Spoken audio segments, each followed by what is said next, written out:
ଜୟ ଜଗନ୍ନାଥ। ଦେଖନ୍ତୁ କାଲି ଖୁଦୁରୁକୁଣୀ ଗଲା ହାରି, ଆଜି ଠାକୁର ଅଛନ୍ତି।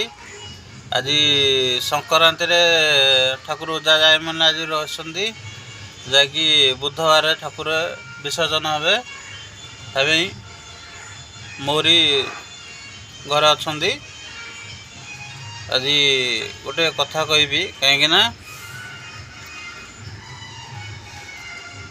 ଲୋକମାନେ ବହୁତ ଗର୍ବ କରୁଛନ୍ତି। କଥାରେ କହିଛି ନା, ରାବଣ ଭଳିଆ ଲୋକ ଗର୍ବ କରିଥିଲା, ସେ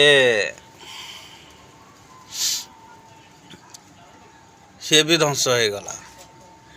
ୟା ପାଇଁ ଇଏ କି ଛାର ମଣିଷ ସବୁ, ଏମାନେ ସବୁ ଗର୍ବ କରୁଛନ୍ତି।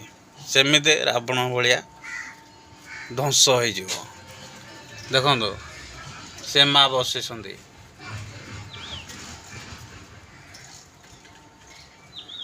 ସେ ପାଇଁ ଯିଏ ସୁଧୁରିବା କଥା ସୁଧୁରି ଯାଆନ୍ତୁ, ନହେଲେ ସେଇ ରାବଣ ଭଳିଆ ଧ୍ୱଂସ ହେଇଯିବେ। ଜୟ ଜଗନ୍ନାଥ।